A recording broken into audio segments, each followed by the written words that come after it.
No, nakoľko mi vyplo nahrávanie, alebo sa to nejakým spôsobom prehrialo, tak som sa rozhodol, že nahrám z takejto pozície, že ma bude trošku aj vidno. Takže, čo sa týka nastavení, nadol, nahor. Môžete si to ešte nakláňať, ale to je všetko, nevytočíte ešte viacej. A čo ma prekvapilo, že dá sa nastavovať aj naklonenie, ale iba o takýto maličký skok. A keďže tam nie je nejaká špeciálna aretácia, tak vlastne to naklonenie by ste mali trafiť. A musím podotknúť, že jednu vec môžem ukázať z tejto strany, že ako to je. Ozdobu si dáme preč. Pozrieme, nožička drží pevne, ale my keď manipulujeme vlastne s obrazovkou, tak sa kýve.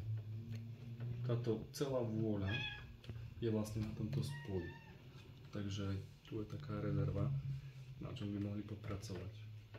Nakoľko keď sa dajme tomu, že kývne do stola, tak v rámci tej vôle sa to ešte môže stále kývať. No a keby ste chceli, tak obrazovku si môžete dávať hore a dole vlastne prichytením od tieto body. Toto je maximum. To už budete cítiť. Ide to ľahko, nemusíte sa nejako trapiť, že by to išlo. Je to fakt dvomi prstami. Čo sa týka pripojení, môžeme si na to aj prisvietiť.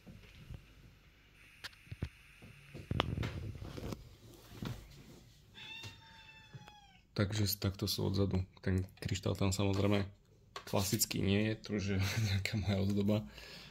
A takže takto sú nastavenia.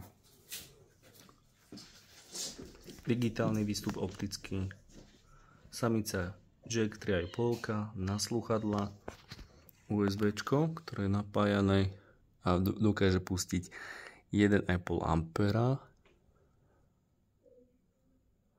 Hej, trojkové, taktiež trojkové USBčka 2, ktoré dokážu pustiť 0,9 A. Toto SS je vlastne pripojenie od počítača do monitora, je to toto a vedľa je to USB-C, ktoré má v podstate DisplayPort a napájanie tých 65 W až 90, ak sa prepne.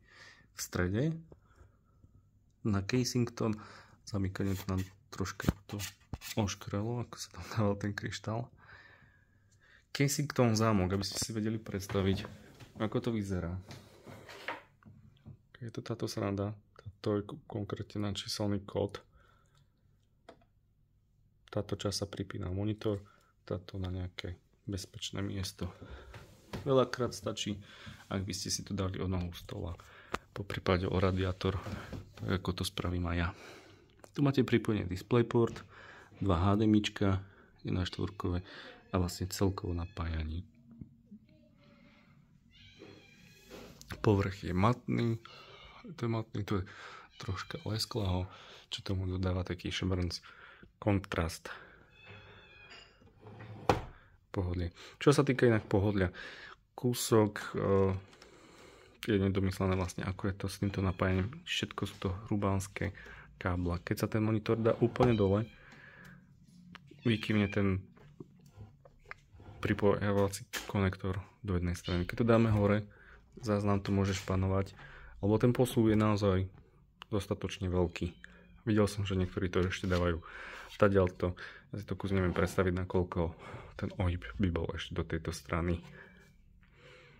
No a ešte, ak si pustíte ďalšie video, uvidíte ďalšiu vymoženosť tohto monitora o chvíľu.